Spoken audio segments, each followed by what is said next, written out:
Thirikari ndikoretwo ikiriha gicunjĩ kĩa igana kwa igana kĩa mbeca cia mahũthĩro ma arutwo kumana na ũkunderu wa kĩgĩna.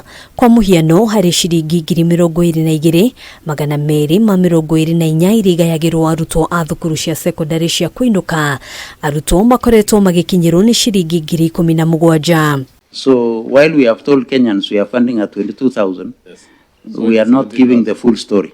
Thank you. Yeah.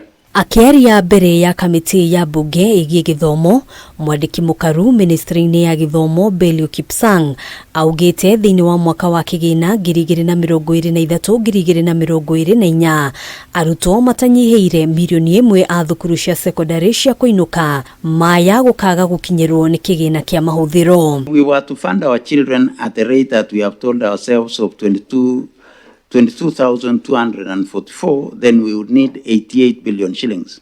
What I would want to mention, Chair, because this is about human beings, is that this financial year, if we were to do that, then we shall not be able to finance 998,620 learners in our secondary schools.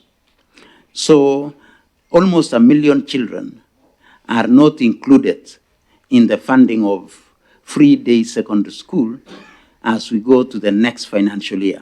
Otaguo thirikari no irabatara kuongerera kĩgĩna kĩa arutwo thĩinĩ wa thukuru cia junior secondary.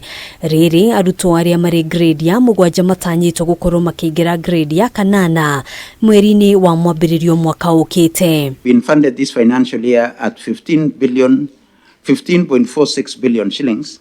The actual requirement is 33.09 billion shillings. I think what happened is that we have only funded grade 7.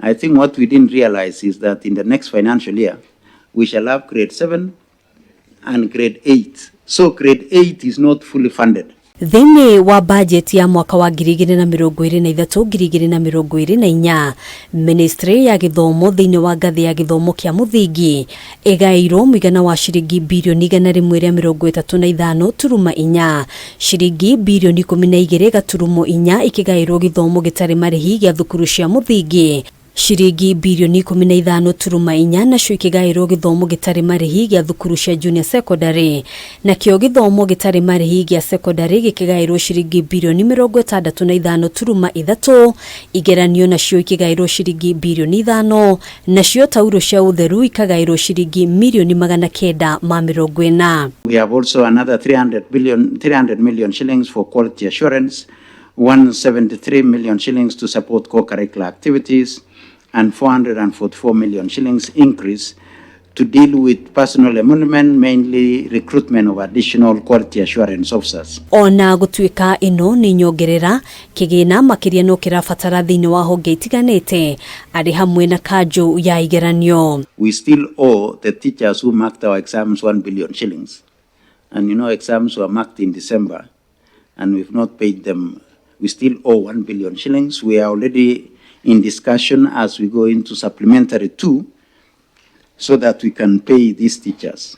Handũ-inĩ ha Kameme TV, njĩtagwo Ngina wa Wadũrwo.